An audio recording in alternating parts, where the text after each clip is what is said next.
गुरमूरत कर ध्यान सदा हजूर है। गुरमुख शब्द ज्ञान नेड़ ना दूर है। भाई गुरदास साहब जी नूं जदों सिखां ने संगत दे बारे सवाल किया है कि जदों असी संगत दे विच आउंदे हां ते सानूं करना की चाहीदा है, ते सानूं जिद्दां असीं पहलां विचारदे हुंदे हां कि इन्ना कुं ते सानूं बाहरी तौर दे उत्ते पता लग जाता है कि आके मत्था टेकना है, परिक्रमा करनियां ने, बैठ जाना है। इन्ना कुं ते लगभग सानूं सारिआं नूं पता ही हुंदा है और इहदे लई बहुता सानूं ध्यान लाउण दी भी लोड़ नहीं पैंदी, क्योंकि ये साडा सुभाਅ दे विच आ चुकी खेड है। असी किसी होर पासे भी वेखदे होवांगे मत्था तां भी टेक लवांगे।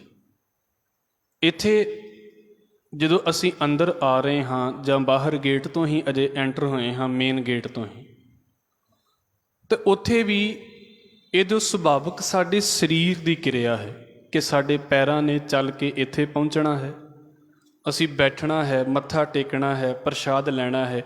ये साडा सारा फिजिकल ही है।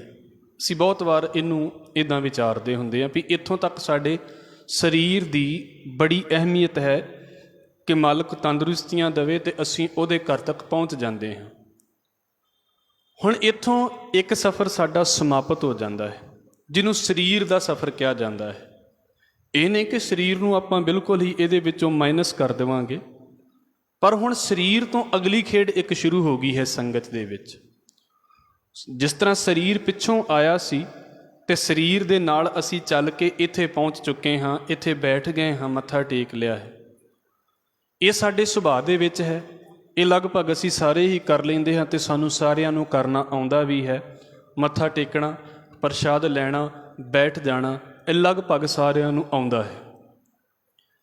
तो जदों सिखां ने भाई गुरदास साहब नूं सवाल कीता है कि संगत दे विच आके की करना चाहिदा है। हुण जदों आके असीं बैठ गए हाँ जिथों असीं पहलां गल विचार लई है, तो हुण जे असी 10 मिनट बैठना है, 40 मिनट बैठना है, जिन्ना भी समा बैठना है, उदों असी की करना है। हुण शरीर ने तो चलना नहीं, क्योंकि कदम तो 15 मिनट चल के इत्थे आ गए ने। हुण कदम तो चलणगे नहीं, जे चलणगे तो चंगा नहीं लगेगा। कोई इधर नूं भज्जा फिरे, कोई इधर नूं भज्जा फिरे, वो सोहना थोड़ा लगदा संगत दे विच।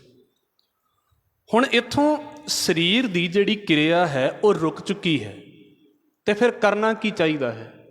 तो भाई गुरदास साहब कहते जे हुण आके बैठ गए जे ना, तो फिर एक काम करना शुरू करो, गुरमूरत कर ध्यान। भाई गुरु दी मूर्ति दे वल ध्यान कर। हुण इस शब्द नूं समझ लियो, क्योंकि मैं इसे चीज़ दे विच आप जी का ध्यान थोड़ा जिहा दिवाउण दी कोशिश करांगा।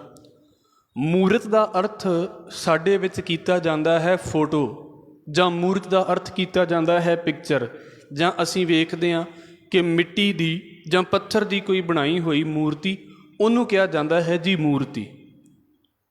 हुण गुरमत दे विच ना तो इहो जी किसी फोटो की पूजा की गल है भी फोटो की पूजा करनी है, मैं आप जी दे नाल क्लीयर करने की कोशिश करांगा, तो ना ही किसी मूर्ति पूजा करने की गल की गई है, भावें वो किसी गुरु साहबान के नाम के उत्ते भी मूर्ति बनाई गई होवे। हुण जे भाई गुरदास साहब कह रहे भी गुरमूरत कर ध्यान, तो यदा मतलब की होवेगा फिर भी किहड़ी मूर्ति की गल की जा रही है। बाहर की मूर्ति होवे तो फिर तो इत्थे मूरत होनी चाहिए है, इत्थे तो मूर्ति हुंदी नहीं और होनी भी नहीं चाहिए। इत्थे असल दे विच मूरत का मतलब है होंद, गुरु का शब्द। इत्थे हुण तू गुरु की हस्ती दे विच ध्यान लगाउणा है। समझ लियो ये बड़ा जिंदगी का इंपोर्टेंट विषय है। जे ये पंक्ति समझ दे विच नहीं आउंदी तो गुरमत का सफ़र उत्थे किते ही घुम जाता है, अगे चलदा ही नहीं है। मैं माफ़ी मंग के आप जी दे अगे रखांगा, जिद्दां चौंक दे विच हुंदा ना, चौरस्ते दे विच गड्डी उत्थे घुमी जावे, जदों तक कोई डायरैक्शन नहीं उन्होंने चूज़ करेगी, उदों तक अगे नहीं तुरेगी, उत्थे भावें सारा दिन घुमदी रहे। बस इदां दी खेड है। इत्थों तक आ गए हाँ तो इत्थे कि जे ना रुक जाइए, इस करके अगे हुण ध्यान की मंजिल शुरू हो जाती है। अगे हुण शरीर के नालों साडा ध्यान ज़्यादा इंपोर्टेंट है। ਤਾਂ ਜਦੋਂ ਮੈਂ ਸੰਗਤ ਦੇ ਵਿੱਚ ਆ ਕੇ ਬੈਠਦਾ ਹਾਂ, ਮੇਰਾ ਧਿਆਨ ਕਿਹੜੇ ਪਾਸੇ ਜਾਂਦਾ ਹੈ? ਇਹ ਸਭ ਤੋਂ ਅਹਿਮ ਤੇ ਸੋਚਣ ਵਾਲੀ ਗੱਲ ਹੈ। ਕਿਸੇ ਨੂੰ ਕਹਿਣ ਦੀ ਲੋੜ ਨਹੀਂ ਵੀ ਉਹ ਇਹਦਾ ਧਿਆਨ ਉੱਧਰ ਜਾ ਰਿਹਾ ਹੈ, ਮੈਨੂੰ ਆਪਣਾ ਤਾਂ ਪਤਾ ਨਾ ਵੀ ਮੇਰਾ ਧਿਆਨ ਕਿੱਧਰ ਜਾ ਰਿਹਾ ਹੈ। ਕਿਸੇ ਨੂੰ ਅਸੀਂ ਕੀ ਕਵਾਂਗੇ ਜੀ ਮੇਰੇ ਕਹਿਣ ਦੇ ਉੱਤੇ ਕਿਸੇ ਦਾ ਧਿਆਨ ਚਲਾ ਗਿਆ, ਨਹੀਂ ਚਲਾ ਗਿਆ, ਇਹ ਤਾਂ ਕੋਈ ਬਹੁਤੀ ਵੱਡੀ ਗੱਲ ਨਹੀਂ ਹੈ। ਪਰ ਮੈਨੂੰ ਪਤਾ ਹੈ ਵੀ ਜੇ ਮੈਂ ਇੱਥੇ ਹੁਣ, ਜਿਹਨੂੰ ਅਸੀਂ ਹਰ ਵਾਰ ਲਗਭਗ ਇੱਦਾਂ ਕਹਿੰਦੇ ਹਾਂ ਵੀ ਜਿੱਦਾਂ ਜੇ ਅਸੀਂ 20 ਮਿੰਟ ਬੈਠਦੇ ਹਾਂ ਤੇ ਕੀ 20 ਮਿੰਟ ਵਾਕਿਆ ਹੀ ਮੈਂ ਬੈਠਾ ਹਾਂ ਕਿ 20 ਮਿੰਟ ਮੇਰਾ ਸਰੀਰ ਹੀ ਬੈਠ ਕੇ ਉੱਠ ਜਾਂਦਾ ਹੈ, ਮਨ ਤੇ ਕਿਸੇ ਬਾਹਰ ਹੀ ਪਾਸੇ ਦੌੜ ਜਾਂਦਾ ਹੈ। ਔਰ ਬੜਾ ਔਖਾ ਹੁੰਦਾ ਹੈ। ਇਹਨੂੰ ਕਹਿ ਦੇਣਾ ਸੌਖਾ ਹੈ, 20 ਮਿੰਟਾਂ ਦੇ ਵਿੱਚੋਂ ਸ਼ਾਇਦ ਹੀ ਕਿਤੇ 4-5 ਮਿੰਟ ਲਗਾਤਾਰ ਹੋ ਜਾਵੇ, ਨਹੀਂ ਤਾਂ ਉਹ ਵੀ ਨਹੀਂ ਹੋ ਪਾਉਂਦਾ। ਹੁਣ ਭਾਈ ਗੁਰਦਾਸ ਸਾਹਿਬ ਕਹਿੰਦੇ ਨੇ ਵੀ ਕਰ ਮਿਹਨਤ। ਔਰ ਸਿਰਫ ਗੁਰਦੁਆਰੇ ਦੀ ਗੱਲ ਨਹੀਂ ਹੈ ਕਿ ਅਸੀਂ ਕਹਿ ਦਈਏ ਜੀ ਸਾਡਾ ਜੀ ਗੁਰਦੁਆਰੇ ਧਿਆਨ ਨਹੀਂ ਲੱਗਦਾ। ਪ੍ਰੋਫੈਸਰ ਪੂਰਨ ਸਿੰਘ ਕਹਿੰਦੇ ਹੁੰਦੇ ਬੰਦਾ ਫਿਰ ਪਾਰਕ ਦੇ ਵਿੱਚ ਰਿਹਾ ਹੁੰਦਾ ਤੇ ਗਿਣ ਨੋਟ ਰਿਹਾ ਹੁੰਦਾ। ਕਾਰਨ ਕੀ ਹੈ? ਧਿਆਨ ਉੱਥੇ ਵੀ ਨਹੀਂ ਬੰਦੇ ਦਾ ਟਿਕਿਆ ਹੁੰਦਾ। ਬਹੁਤਿਆਂ ਨੂੰ ਇੰਝ ਲੱਗਦਾ ਨਾ ਵੀ ਸਾਡਾ ਪਾਠ ਕਰਦਿਆਂ ਧਿਆਨ ਨਹੀਂ ਲੱਗਦਾ। ਬੰਦੇ ਦਾ ਰੋਟੀ ਖਾਂਦਿਆਂ ਧਿਆਨ ਕਿਸੇ ਹੋਰ ਪਾਸੇ ਹੈ, ਦੁਕਾਨ ਦੇ ਉੱਤੇ ਬੈਠੇ ਦਾ ਧਿਆਨ ਕਿਸੇ ਹੋਰ ਪਾਸੇ ਹੈ। ਕਿਹੜੇ ਕੰਮ ਦੇ ਵਿੱਚ ਬੰਦੇ ਦਾ ਧਿਆਨ ਹੈ? ਬਸ 1-2 ਸੈਕਿੰਡ ਦਾ ਧਿਆਨ ਲੱਗਦਾ ਹੈ, ਫਿਰ ਆਪਣੇ ਆਪ ਹੀ ਹੋਈ ਜਾਂਦਾ। ਦੇਖ ਲਓ, ਜੇਕਰ ਬੰਦਿਆਂ ਨੂੰ ਇਹ ਵਹਿਮ ਹੈ ਵੀ ਸਾਡਾ ਪਾਠ ਕਰਦਿਆਂ ਧਿਆਨ ਨਹੀਂ ਲੱਗਦਾ, ਜੇ ਉਹਨਾਂ ਨੂੰ ਬਾਕੀ ਕੰਮਾਂ 'ਤੇ ਧਿਆਨ ਦੀ ਪ੍ਰੈਕਟਿਸ ਹੋਵੇਗੀ ਤਾਂ ਪਾਠ ਕਰਦਿਆਂ ਵੀ ਧਿਆਨ ਲੱਗ ਜਾਵੇਗਾ। ਬਾਕੀ ਕੰਮਾਂ 'ਚ ਵੀ ਕਿਤੇ ਧਿਆਨ ਨਹੀਂ ਲੱਗਦਾ। ਕਿਤਾਬ ਪੜ੍ਹਦਾ, ਅੱਗੇ ਕਿਤਾਬ ਖੁੱਲ੍ਹੀ ਪਈ ਹੁੰਦੀ ਹੈ, ਧਿਆਨ ਕਿਸੇ ਹੋਰ ਹੀ ਪਾਸੇ ਉੱਡਿਆ ਪਿਆ। ਕੀ ਕੀਤਾ ਜਾ ਸਕਦਾ? ਪਾਠ ਕਰਦਾ ਪਿਆ, ਪਾਠ ਚੱਲੀ ਜਾ ਰਿਹਾ, ਧਿਆਨ ਕਿਸੇ ਹੋਰ ਹੀ ਪਾਸੇ ਹੈ। ਜੇ 20 ਮਿੰਟ ਬੈਠੇ ਹਾਂ ਤੇ ਕੀ ਵਾਕਿਆ ਹੀ ਮੈਂ 20 ਮਿੰਟ ਬੈਠਾ ਹਾਂ ਕਿ ਨਹੀਂ ਬੈਠਾ? ਤੇ ਇਹ ਵੇਖੋ, ਇੱਦਾਂ ਦੀਆਂ ਖੇਡਾਂ ਆਉਂਦੀਆਂ ਨੇ ਵੀ ਹਰ ਕੋਈ ਆ ਗਿਆ, ਉਹਦੇ ਵੱਲ ਵੇਖਣਾ ਸ਼ੁਰੂ ਕਰ ਦਿੱਤਾ। ਕੋਈ ਕੁਝ ਕਰਦਾ ਪਿਆ ਹੈ, ਉਹਦੇ ਵੱਲ ਵੇਖਣਾ ਸ਼ੁਰੂ ਕਰ ਦਿੱਤਾ। ਸੁਭਾਵਿਕ ਤੇ ਹੁੰਦਾ ਹੈ ਵੀ ਧਿਆਨ ਸਾਰਾ ਇੱਕ ਪਾਸੇ ਵੱਲ ਖਿੱਚਿਆ ਗਿਆ, ਪਰ ਵਾਪਸ ਉਹਨੂੰ ਫਿਰ ਉੱਥੇ ਲੈ ਕੇ ਆਉਣਾ ਵੀ ਮੈਂ ਜਿਹੜੀ ਜਗ੍ਹਾ ਤੋਂ ਮੇਰਾ ਧਿਆਨ ਖਿੰਡਿਆ ਹੈ, ਮੈਂ ਵਾਪਸ ਉੱਥੇ ਲੈ ਕੇ ਆਉਣਾ ਹੈ ਧਿਆਨ। ਇਹ ਹੁੰਦਾ ਹੈ ਕਿ ਗੁਰੂ ਦੇ ਸ਼ਬਦ ਦਾ ਧਿਆਨ ਕਰਨਾ। ਤੇ ਮੈਂ ਇਹ ਬੇਨਤੀ ਆਪ ਜੀ ਦੇ ਅੱਗੇ ਰੱਖ ਦੇਵਾਂ। ਭਾਈ ਗੁਰਦਾਸ ਸਾਹਿਬ ਕਹਿੰਦੇ ਭਾਈ ਸੰਗਤ ਦੇ ਵਿੱਚ ਆ ਗਏ ਜੇ ਨਾ, ਤੇ ਹੁਣ ਸ਼ਬਦ ਦਾ ਧਿਆਨ ਕਰੋ। ਤੁਹਾਨੂੰ ਪਤਾ ਹੋਵੇ ਵੀ ਗੁਰੂ ਦੀ ਮੂਰਤੀ ਕਿਹੋ ਜਿਹੀ ਹੈ, ਗੁਰੂ ਦੀ ਹੋਂਦ ਕਿਹੋ ਜਿਹੀ ਹੈ, ਗੁਰੂ ਦੀ ਹਸਤੀ ਕਿਹੋ ਜਿਹੀ ਹੈ। ਜੇ ਹੁਣ ਤੁਸੀਂ ਆ ਗਏ ਜੇ ਨਾ, ਤੇ ਤੁਹਾਨੂੰ ਪਤਾ ਹੋਵੇ ਵੀ ਗੁਰੂ ਦਾ ਸ਼ਬਦ ਤੁਹਾਨੂੰ ਕੀ ਕਹਿ ਰਿਹਾ ਹੈ, ਇਹਦੇ ਵੱਲ ਧਿਆਨ ਲਾਓ। ਕੀਰਤਨ ਸੁਣਦੇ ਪਏ ਜੇ ਤੇ ਕੀਰਤਨ ਦੀ ਪ੍ਰੈਕਟਿਸ ਕਰੋ, ਤੁਹਾਨੂੰ ਪਤਾ ਲੱਗੇ ਕਿ ਸ਼ਬਦ ਚੱਲ ਕੀ ਰਿਹਾ ਹੈ। ਤੁਹਾਨੂੰ ਪਤਾ ਲੱਗੇ ਵੀ ਕਥਾ ਕਿਹੜੀ ਗੱਲ ਦੀ ਹੋ ਰਹੀ ਹੈ, ਪਤਾ ਲੱਗੇ ਵੀ ਪਾਠ ਕਿਹੜੀ ਗੱਲ ਦਾ ਹੋ ਰਿਹਾ ਹੈ। ਇੰਨਾ ਕੁ ਤਾਂ ਪਤਾ ਹੋਣਾ ਚਾਹੀਦਾ ਹੈ, ਤੇ ਫਿਰ ਹੀ ਅਸੀਂ ਮੰਨਦੇ ਹਾਂ ਵੀ ਅਸੀਂ ਧਿਆਨੀ ਹਾਂ। ਨਹੀਂ ਤੇ ਵੇਖ ਲਓ ਗੁਰਦੁਆਰਿਆਂ ਦੇ ਵਿੱਚ, ਮੈਨੂੰ ਮਾफ़ ਕਰ ਦਿਓ ਕਿਉਂਕਿ ਵਾਰ-ਵਾਰ ਇਹ ਗੱਲ ਕਹਿਣੀ ਪੈ ਰਹੀ ਹੈ, ਬਹੁਤੀ ਵਾਰ ਬਹੁਤਿਆਂ ਨੂੰ ਪਤਾ ਹੀ ਨਹੀਂ ਹੁੰਦਾ ਵੀ ਪਾਠ ਕਿਹੜਾ ਚੱਲ ਰਿਹਾ ਹੈ। ਕਾਰਨ ਕੀ ਹੈ? ਕਿਉਂਕਿ ਧਿਆਨ ਹੀ ਨਹੀਂ ਲਾਇਆ ਔਰ ਸੁਣਿਆ ਵੀ ਨਹੀਂ। ਇਹ ਨਹੀਂ ਕਿ ਬੰਦਾ ਯਾਦ ਨਹੀਂ ਕਰ ਸਕਦਾ। ਅਸੀਂ ਕਹਿੰਦੇ ਜੀ ਸਾਨੂੰ ਤਾਂ ਬਾਣੀ ਦੀਆਂ ਪੰਕਤੀਆਂ ਯਾਦ ਨਹੀਂ, ਅਸੀਂ ਕਿੱਦਾਂ ਦੱਸ ਦਈਏ ਵੀ ਕਿਹੜਾ ਸ਼ਬਦ ਚੱਲਦਾ ਪਿਆ ਸੀ। ਨਹੀਂ ਯਾਦ ਹੋ ਸਕਦੀਆਂ ਇੱਕੋ ਦਮ ਪੰਕਤੀਆਂ, ਪਰ ਘੱਟੋ ਘੱਟ ਬੰਦਾ ਥੋੜ੍ਹਾ ਬਹੁਤਾ ਹਿੰਟ ਤੇ ਦੇ ਸਕਦਾ ਨਾ ਵੀ ਹਾਂਜੀ ਆਹ ਗੱਲ ਇੱਦਾਂ ਬੋਲੀ ਜਾ ਰਹੀ ਸੀ। ਵੀ ਮੈਨੂੰ ਪੂਰਾ ਤਾਂ ਯਾਦ ਨਹੀਂ, ਪਰ ਥੋੜ੍ਹਾ ਥੋੜ੍ਹਾ ਯਾਦ ਹੈ ਵੀ ਆਹ ਗੱਲ ਨੂੰ ਇੱਦਾਂ ਬੋਲਿਆ ਜਾ ਰਿਹਾ ਸੀ। ਪਰ ਵੇਖੋ ਤੁਸੀਂ, ਬੰਦੇ ਨੇ 20 ਮਿੰਟ 40 ਮਿੰਟ ਕੀਰਤਨ ਸੁਣਿਆ ਹੈ, ਉਹਨੂੰ ਪੁੱਛਿਆ ਵੀ ਕਿਹੜਾ ਸ਼ਬਦ ਬੋਲਿਆ ਗਿਆ, ਬਿਲਕੁਲ ਹੀ ਮੈਮਰੀ ਦੇ ਵਿੱਚ ਹੈ ਹੀ ਨਹੀਂ।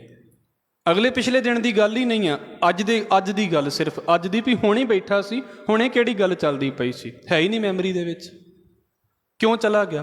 ਕਿਉਂਕਿ ਧਿਆਨ ਹੀ ਨਹੀਂ ਸੀ ਲੱਗਾ। ਔਰ ਮਾफ़ ਕਰਨਾ, ਸਾਡੇ ਬਹੁਤੇ ਲੋਕ ਗੁਰਦੁਆਰੇ ਵਿੱਚ ਬੈਠਦੇ ਨੇ ਆਪਣੀ ਖਾਹਿਸ਼ ਨੂੰ ਪੂਰਾ ਕਰਨ ਦੀ ਖਾਤਰ, ਤੇ ਠੀਕ ਹੈ ਖਾਹਿਸ਼ ਪੂਰੀ ਹੋ ਗਈ ਹੈ, ਉਹਨਾਂ ਨੂੰ ਇਸ ਗੱਲ ਦੇ ਨਾਲ ਮਤਲਬ ਹੀ ਨਹੀਂ ਹੁੰਦਾ ਵੀ ਇੱਥੇ ਬੈਠ ਕੇ ਧਿਆਨ ਲਾਉਣਾ ਹੈ। ਔਰ ਇੱਦਾਂ ਹੋ ਜਾਂਦਾ ਹੈ ਅਕਸਰ। ਸਿਰਫ ਇਸ ਨੂੰ ਸਮਝ ਲਿਓ, ਮੈਂ ਇਸ ਕਰਕੇ ਕਹਿੰਦਾ ਹਾਂ ਕਿਉਂਕਿ ਧਿਆਨ ਏਡੀ ਖਤਰਨਾਕ ਚੀਜ਼ ਹੈ। ਜਦੋਂ ਇੱਕ ਵਾਰ ਨਿਕਲ ਗਿਆ, ਇੱਕ ਗੱਲ ਦੇ ਵਿੱਚੋਂ ਅਗਲੀ ਗੱਲ ਸੋਚਣ ਲੱਗ ਪੈਂਦਾ, ਅਗਲੀ ਗੱਲ ਦੇ ਵਿੱਚੋਂ ਅਗਲੀ ਗੱਲ ਸੋਚਣ ਲੱਗ ਪੈਂਦਾ। ਸਾਨੂੰ ਪਤਾ ਹੀ ਉਦੋਂ ਲੱਗਦਾ ਜਦੋਂ ਸਾਡੇ 10 ਕੁ ਮਿੰਟ ਹੋ ਜਾਂਦੇ ਤੇ ਵੀ ਚਲੋ ਹੁਣ ਉੱਠ ਕੇ ਚੱਲੀਏ, ਬੜਾ ਟਾਈਮ ਬੈਠ ਲਿਆ। ਹਾਲਾਂਕਿ ਅਸੀਂ ਬੈਠੇ ਵੀ ਨਹੀਂ ਹੁੰਦੇ ਉੱਥੇ। ਸਾਨੂੰ ਲੱਗਦਾ ਵੀ ਅਸੀਂ ਬੈਠੇ ਹਾਂ, ਸਰੀਰ ਬੈਠ ਕੇ ਉੱਠ ਜਾਂਦਾ ਹੈ, ਮਨ ਬੈਠਦਾ ਹੀ ਨਹੀਂ। ਉਹੀ ਇੱਕ ਵਾਰ ਬੈਠਦਿਆਂ ਹੀ ਸੋਚ ਕਿਸੇ ਪਾਸੇ ਚਲੀ ਗਈ, ਚੰਗੀ ਹੋਵੇ ਬੁਰੀ ਹੋਵੇ, ਬਸ ਜਿਹੜੇ ਪਾਸੇ ਚਲੀ ਗਈ ਉੱਧਰ ਹੀ ਅਗਲੀ ਗੱਲ ਅਗਲੀ ਗੱਲ ਅਗਲੀ ਗੱਲ ਨਿਕਲਦੀ ਗਈ। ਤੇ ਖੁਦ ਵੇਖੀਏ ਵੀ ਕਿੰਨਾ ਕੁ ਸਮਾਂ ਬੰਦਾ ਬੈਠਦਾ ਹੈ। ਔਰ ਆਪਣੇ ਵੱਲ, ਦੂਜਿਆਂ ਦੇ ਵੱਲ ਵੇਖ ਕੇ ਧਿਆਨ ਲਾਈਏ ਵੀ ਬੰਦੇ ਵਾਕਿਆ ਬੈਠਦੇ ਨੇ। ਤੇ ਮੈਨੂੰ ਮਾफ़ ਕਰ ਦਿਓ, ਮੈਂ ਕਹਿ ਦੇਵਾਂ, ਜੇ ਤੇ ਬੰਦੇ ਨੂੰ ਧਿਆਨ ਲਾਉਣ ਦੀ ਆਦਤ ਹੈ ਤੇ ਬੰਦਾ ਬੈਠਦਾ ਹੈ, ਨਹੀਂ ਤੇ ਬੰਦਾ ਬੈਠਦਾ ਹੀ ਨਹੀਂ ਹੈ। ਉਹਨੂੰ ਲੱਗਦਾ ਹੀ ਨਹੀਂ ਵੀ ਮੈਂ ਬੈਠ ਕੇ ਆਇਆ ਗੁਰਦੁਆਰੇ। ਔਰ ਇਸੇ ਕਰਕੇ ਵੇਖ ਲਓ, ਅਸੀਂ ਅਕਸਰ ਉਹਨੂੰ ਭਾਵੇਂ ਲੋਕ ਮਜ਼ਾਕ ਦੇ ਵਿੱਚ ਕਹਿ ਦਿੰਦੇ ਨੇ, ਪਰ ਹੈ ਤੇ ਗੱਲ ਥੋੜ੍ਹੀ ਜਿਹੀ ਚਿੰਤਨ ਵਾਲੀ ਹੈ ਨਾ।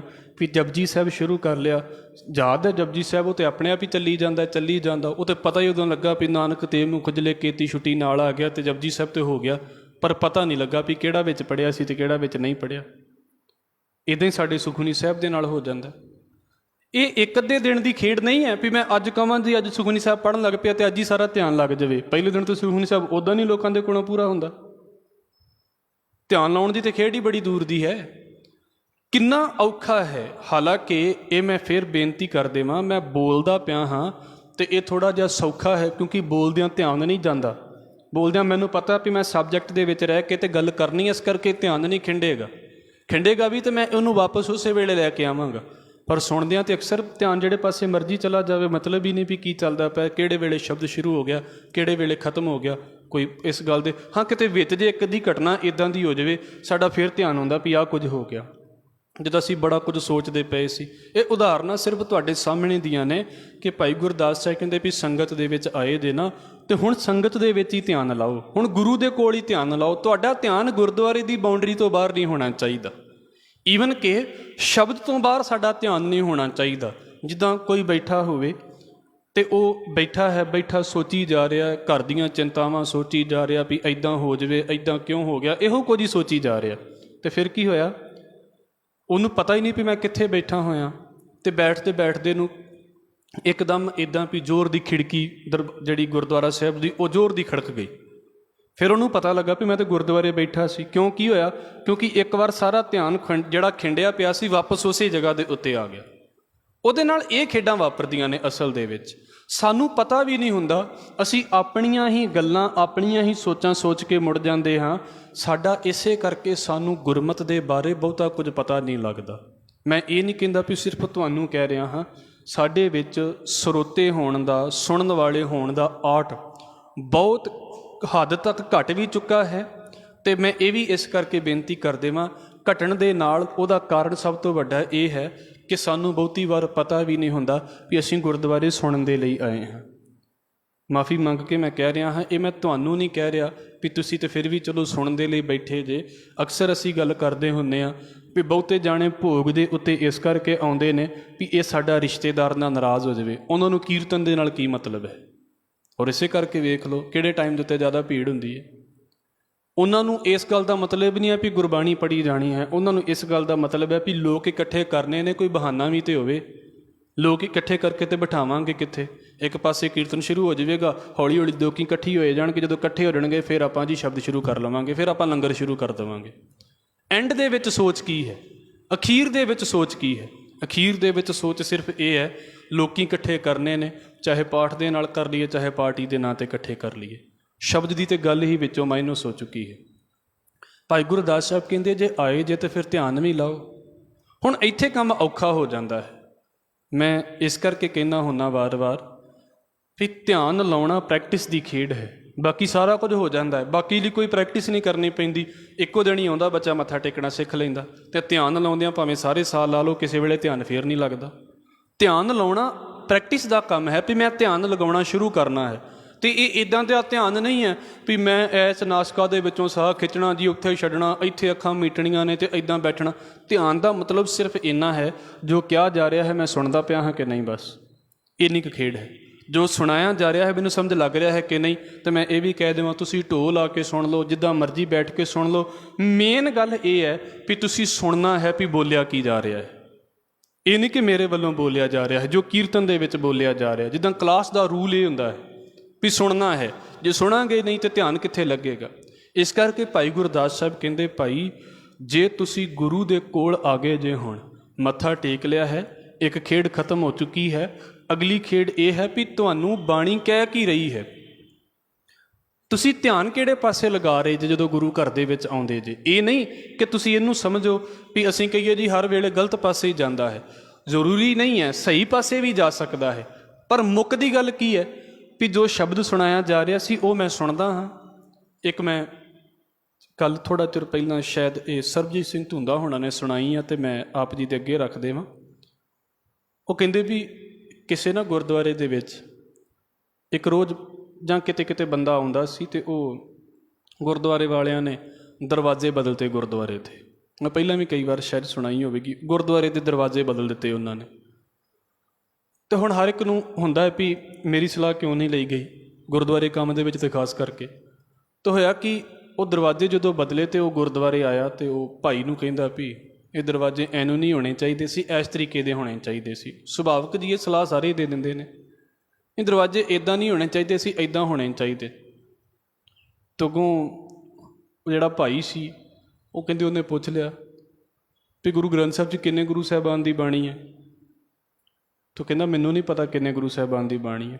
ਅਤੇ ਕਹਿੰਦਾ ਵੀ ਤੈਨੂੰ ਕੀ ਲੱਗੇ ਬੂਹੇ ਇੱਧਰ ਨੂੰ ਲੱਗਣ, ਦਰਵਾਜ਼ੇ ਇੱਧਰ ਨੂੰ ਲੱਗਣ, ਤੈਨੂੰ ਇਹਦੇ ਨਾਲ ਕੀ ਲੱਗੇ? ਜਦੋਂ ਤੈਨੂੰ ਇਹ ਹੀ ਨਹੀਂ ਪਤਾ ਵੀ ਜਿਹਦੇ ਲਈ ਤੂੰ ਗੁਰਦੁਆਰੇ ਆਉਣਾ ਹਾਂ, ਤੈਨੂੰ ਉਹਦੇ ਬਾਰੇ ਨਹੀਂ ਕੁਝ ਪਤਾ, ਅਤੇ ਦਰਵਾਜ਼ਾ ਜਿੱਧਰ ਨੂੰ ਮਰਜ਼ੀ ਖੁੱਲ੍ਹ ਜਾਵੇ, ਤੈਨੂੰ ਇਹਦੇ ਨਾਲ ਕੀ ਮਤਲਬ ਹੈ? ਹੁਣ ਵੇਖ ਲਓ ਕਿੰਨਿਆਂ ਨੂੰ ਇਸ ਗੱਲ ਦੇ ਨਾਲ ਤਾਂ ਮਤਲਬ ਹੈ ਵੀ ਦਰਵਾਜ਼ਾ ਕਿੱਧਰ ਨੂੰ ਹੈ, ਕਿੰਨਿਆਂ ਨੂੰ ਇਹਦੇ ਗੱਲ ਨਾਲ ਮਤਲਬ ਹੈ ਵੀ ਉਹਦੇ ਵਿੱਚ 6 ਗੁਰੂ ਸਾਹਿਬਾਨ ਦੀ ਬਾਣੀ ਹੈ।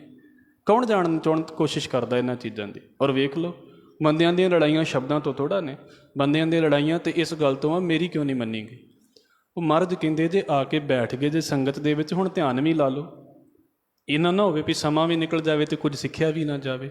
ਔਰ ਮੈਂ ਇਸ ਕਰਕੇ ਕਹਿ ਰਿਹਾ ਹਾਂ, ਸ਼ਾਇਦ ਮੈਂ ਪਰਸੋਂ ਵੀ ਇਸ ਗੱਲ ਨੂੰ ਬੋਲਿਆ ਹੈ, ਜੇ ਧਿਆਨ ਲਗਾਵਾਂਗੇ ਅਤੇ ਇਹ ਨਾ ਸੋਚਿਓ ਵੀ ਕੁਝ ਹਾਸਲ ਨਹੀਂ ਹੋਵੇਗਾ। ਇੱਥੇ ਦੀ ਸੰਗਤ ਹੈ, 2-3 ਜਾਣੇ ਸਵੇਰੇ ਆਉਂਦੇ ਨੇ, ਆਸਾ ਦੀ ਵਾਰ ਮਹਾਰਾਜ ਨੇ ਸਾਰੀ ਕੰਠ ਕਰਵਾਈ ਹੈ, ਉਹਨਾਂ ਨੂੰ ਸੁਣ ਸੁਣ ਕੇ ਯਾਦ ਕੀਤੀ ਹੈ। ਤੁਹਾਡੇ ਵਿੱਚੋਂ ਕਿੰਨੇ ਨੇ ਜਿਨ੍ਹਾਂ ਨੇ ਸੁਖਮਨੀ ਸਾਹਿਬ ਪੜ੍ਹ ਕੇ ਅਤੇ ਸੁਣ ਕੇ ਯਾਦ ਕਰ ਲਿਆ ਹੋਵੇਗਾ? ਕਿਉਂ ਹੋ ਗਿਆ ਇਹ? ਕਿਉਂਕਿ ਸੁਣਦੇ ਪਏ ਸੀ। ਕਿੰਨਿਆਂ ਨੂੰ ਰਹਿਰਾਸ ਸਾਹਿਬ ਹੈ, ਮੈਂ ਇੱਕ ਸੂਰਮਾ ਸਿੰਘ ਸੀ ਉਹਦੇ ਬਾਰੇ ਸੁਣਿਆ ਸੀ, ਅੱਧਾ ਗੁਰੂ ਗ੍ਰੰਥ ਸਾਹਿਬ ਮਹਾਰਾਜ ਸੁਣ ਸੁਣ ਕੇ ਯਾਦ ਕਰ ਲਿਆ। ਧਿਆਨ ਹੈ ਨਾ, ਧਿਆਨ ਤੋਂ ਬਿਨਾਂ ਕੀ ਖੇਡ ਵਰਤਦੀ ਪਈ ਹੈ? ਕਾਰਨ ਕੀ ਹੈ ਵੀ ਜੇ ਮੈਂ ਬੈਠਦਾ ਹਾਂ ਇੱਥੇ, ਇੱਕ ਗੱਲ ਮੈਂ ਬੇਨਤੀ ਕਰ ਦਿੰਦਾ ਹੁੰਦਾ ਹਾਂ ਕਿ ਵੇਖੋ ਇੱਥੇ ਕੋਈ ਕੰਪਲਸ਼ਨ ਨਹੀਂ ਹੈ ਵੀ ਤੁਸੀਂ 50 ਮਿੰਟ ਹੀ ਬੈਠਣਾ ਹੈ। ਤੁਹਾਡੇ ਵਿੱਚੋਂ ਬੈਠਦੇ ਨੇ, ਮੇਰੀ ਨਮਸਕਾਰ ਹੈ, ਕੰਪਲਸ਼ਨ ਨਹੀਂ ਹੈ ਵੀ ਤੁਸੀਂ ਇੰਨਾ ਟਾਈਮ ਹੀ ਬੈਠਣਾ ਹੈ।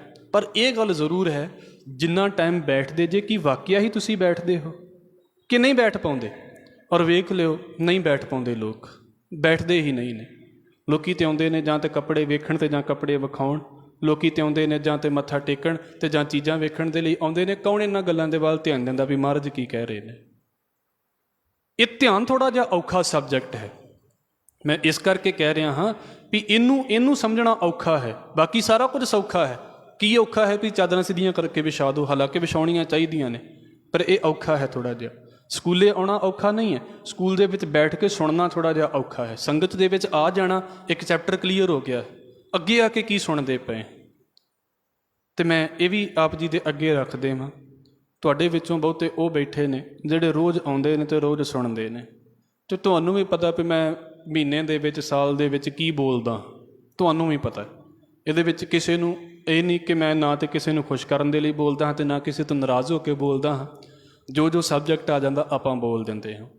ਪਰ ਮੈਨੂੰ ਉਦਣ ਥੋੜ੍ਹੀ ਜਿਹੀ ਹੈਰਾਨੀ ਹੋ ਜਾਂਦੀ ਹੈ ਜਦੋਂ ਮੈਨੂੰ ਆ ਕੇ ਕਹਿ ਦਿੰਦੇ ਨੇ ਬਾਬਾ ਜੀ ਆਹ ਗੱਲ ਬੋਲਿਓ, ਹਾਲਾਂਕਿ ਉਹ ਗੱਲ ਬੋਲੀ ਨੂੰ ਬਹੁਤਾ ਹਫ਼ਤਾ ਵੀ ਨਹੀਂ ਹੋਇਆ ਹੁੰਦਾ ਕਿ ਆਹ ਕਥਾ ਕਰਿਓ।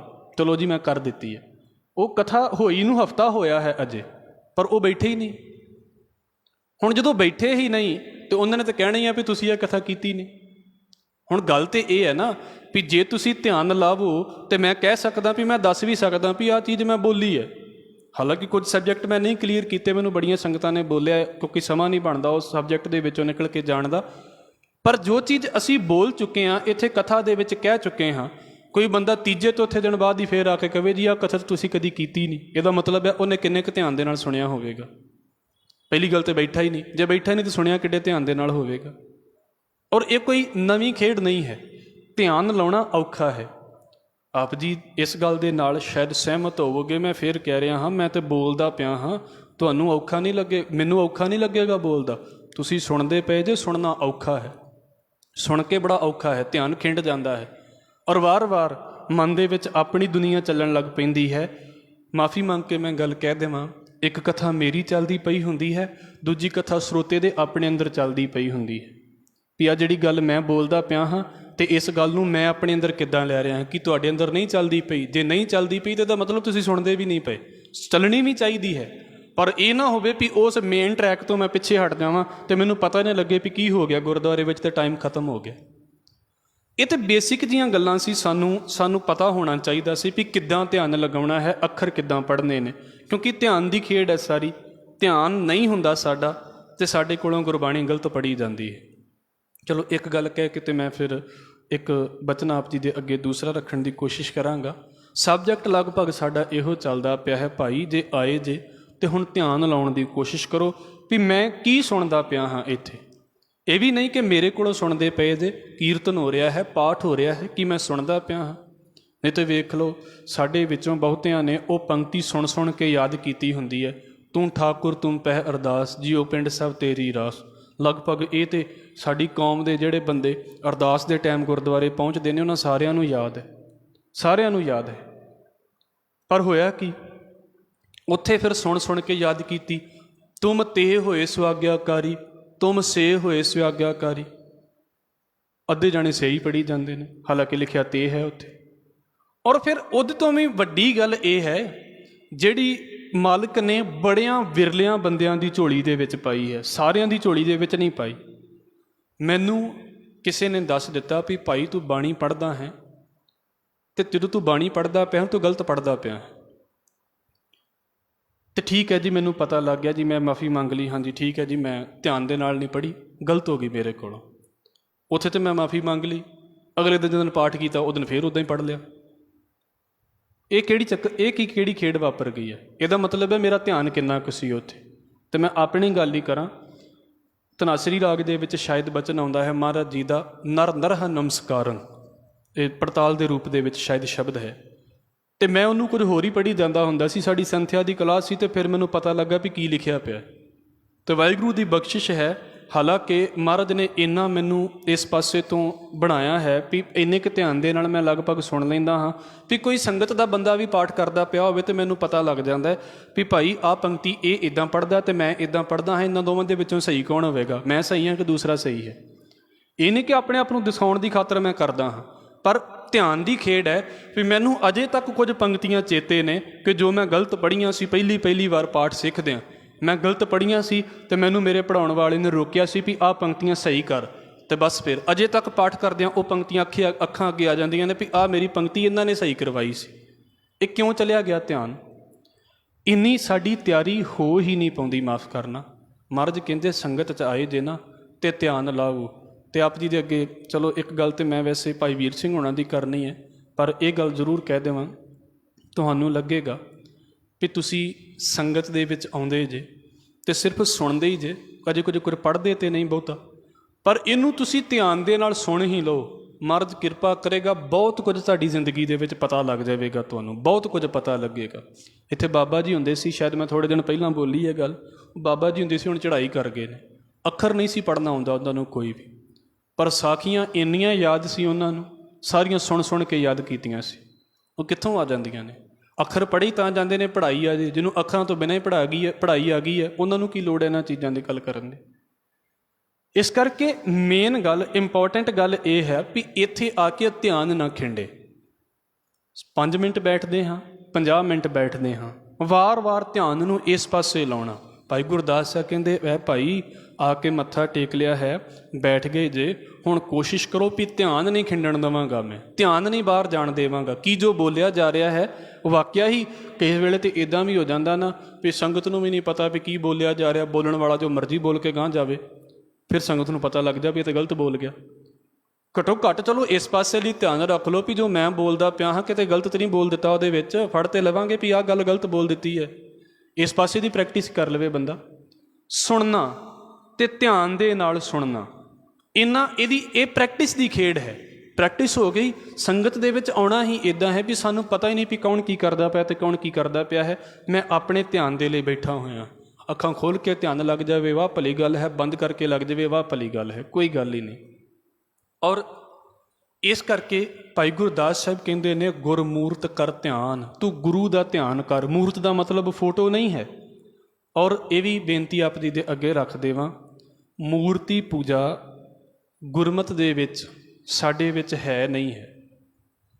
ਅਤੇ ਸ਼ਾਇਦ ਆਪ ਜੀ ਇਸ ਗੱਲ ਨੂੰ ਜਾਣਦੇ ਹੋਵੋਗੇ, ਗੁਰੂ ਸਾਹਿਬਾਨ ਦੇ ਨਾਂ ਦੇ ਉੱਤੇ ਜਿੰਨੀਆਂ ਵੀ ਫੋਟੋਆਂ ਬਣੀਆਂ ਹੋਈਆਂ ਨੇ, ਇਹਨਾਂ ਦੇ ਵਿੱਚੋਂ ਇੱਕ ਵੀ ਫੋਟੋ ਅਸਲੀ ਨਹੀਂ ਹੈ, ਇੱਕ ਵੀ ਫੋਟੋ। ਕੱਲ੍ਹ ਨੂੰ ਕੋਈ ਕਹਿ ਦੇਵੇ ਜੀ ਇਹ ਗੁਰੂ ਨਾਨਕ ਸਾਹਿਬ ਦੀ ਫੋਟੋ ਹੈ, ਇਹ ਗੁਰੂ ਗੋਬਿੰਦ ਸਿੰਘ ਮਹਾਰਾਜ ਦੀ ਫੋਟੋ ਹੈ, ਇੱਕ ਵੀ ਫੋਟੋ ਅਸਲੀ ਨਹੀਂ ਹੈ। ਔਰ ਸਾਡਾ ਗੁਰੂ ਨੂੰ ਮੱਥਾ ਟੇਕਣਾ, ਗੁਰੂ ਗ੍ਰੰਥ ਸਾਹਿਬ ਮਹਾਰਾਜ ਨੂੰ ਮੱਥਾ ਟੇਕਣਾ ਹੈ, ਨਾ ਕਿ ਕਿਸੇ ਫੋਟੋ ਨੂੰ ਮੱਥਾ ਟੇਕਣਾ ਹੈ। ਇਤਿਹਾਸ ਦੀਆਂ ਫੋਟੋਆਂ ਬਣਾਈਆਂ ਜਾ ਸਕਦੀਆਂ ਨੇ, ਮੂਰਤਾਂ ਬਣਾਈਆਂ ਜਾ ਸਕਦੀਆਂ ਨੇ, ਤਾਂ ਕਿ ਉਹਨਾਂ ਨੂੰ ਵੇਖ ਕੇ ਸਾਨੂੰ ਦ੍ਰਿਸ਼ ਚੇਤੇ ਆ ਜਾਵੇ ਵੀ ਆਹ ਇੱਦਾਂ ਵਾਪਰਿਆ ਹੋਵੇਗਾ। ਪਰ ਗੁਰੂ ਸਾਹਿਬਾਨ ਦੀ ਨਾ ਤੇ ਫੋਟੋ ਬਣਨੀ ਚਾਹੀਦੀ ਹੈ, ਨਾ ਮੂਰਤੀ ਬਣਨੀ ਚਾਹੀਦੀ ਹੈ। ਉਹਦੇ ਵੱਲੋਂ ਖਿਆਲ ਫਿਲ ਮੂਰਤੀ ਪੂਜਾ ਵੱਲ ਹੋ ਜਾਂਦੇ ਨੇ। ਚਲੋ ਇੱਕ ਵਾਰਤਾ ਆਪ ਜੀ ਦੇ ਅੱਗੇ ਰੱਖ ਦੇਵਾਂ, ਕਿਉਂਕਿ ਸਾਨੂੰ ਸਾਡੇ ਘਰਾਂ ਦੇ ਵਿੱਚੋਂ ਇਹ ਚੀਜ਼ਾਂ ਮਿਲ ਜਾਂਦੀਆਂ ਨੇ।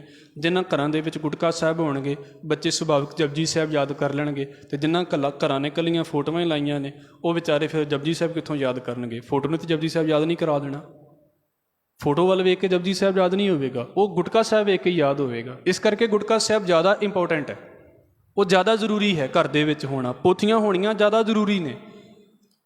ਹੁਣ ਜਿਸ ਵੇਲੇ ਗੁਰੂ ਨਾਨਕ ਸਾਹਿਬ ਸੱਚੇ ਪਾਤਸ਼ਾਹ ਜੀ ਦੀ ਫੋਟੋ ਤਿਆਰ ਕੀਤੀ ਗਈ ਸੀ ਸੋਭਾ ਸਿੰਘ ਦੇ ਵੱਲੋਂ, ਇਹ ਜ਼ਿਕਰ ਕੀਤਾ ਹੈ ਹਰਪਾਲ ਸਿੰਘ ਪੰਨੂ ਹੋਣਾ ਨੇ, ਅਤੇ ਇਹਨੂੰ ਨੈਗੇਟਿਵਿਟੀ ਵਾਲੇ ਪਾਸੇ ਨਾ ਲੈ ਕੇ ਜਾਇਓ, ਪਰ ਜੋ ਸੱਚ ਹੈ ਮੈਂ ਆਪ ਜੀ ਦੇ ਅੱਗੇ ਰੱਖ ਦੇਵਾਂ। ਅਤੇ ਹੁਣ ਉਹਨਾਂ ਨੇ ਹਰਦੇਵ ਸਿੰਘ ਆਰਟਿਸਟ ਦਾ ਜੀਵਨ ਬੋਲਿਆ ਹੈ, ਅਤੇ ਉਹਦੇ ਵਿੱਚ ਇੱਕ ਗੱਲ ਦਾ ਜ਼ਿਕਰ ਆਉਂਦਾ ਹੈ, ਭਾਈ ਮਿਹਰਬਾਨ ਸਿੰਘ ਦੇ ਘਰ ਦੇ ਵਿੱਚ ਇੱਥੇ ਦਿੱਲੀ ਹੀ ਭਾਈ ਵੀਰ ਸਿੰਘ ਹੁਣੇ ਟਿਕੇ ਹੋਏ ਸੀ।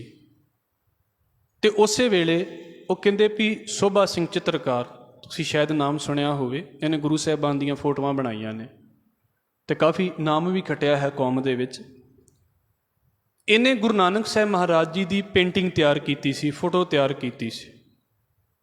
ਅਤੇ ਹੋਇਆ ਕਿ ਉਹ ਚਾਹੁੰਦਾ ਸੀ ਵੀ ਭਾਈ ਵੀਰ ਸਿੰਘ ਦਾ ਨਾਮ ਬੜਾ ਹੈ ਕੌਮ ਦੇ ਵਿੱਚ, ਅਤੇ ਜਦੋਂ ਮੈਂ ਇਸ ਫੋਟੋ ਨੂੰ ਲਾਂਚ ਕਰਨਾ ਹੈ ਜਾਂ ਸੰਗਤ ਦੇ ਅੱਗੇ ਪੇਸ਼ ਕਰਨਾ ਹੈ, ਅਤੇ ਇਹ ਫੋਟੋ ਨਾ ਭਾਈ ਵੀਰ ਸਿੰਘ ਦੇ ਸਾਹਮਣੇ ਪੇਸ਼ ਕੀਤੀ ਜਾਵੇ, ਅਤੇ ਉਹ ਕੁਝ ਤਾਰੀਫ ਦੇ ਸ਼ਬਦ ਬੋਲਣਗੇ, ਅਤੇ ਸੁਭਾਵਿਕ ਜਿਹੀ ਗੱਲ ਹੈ ਵੀ ਫੋਟੋ ਚੰਗੀ ਵਿਕੇਗੀ।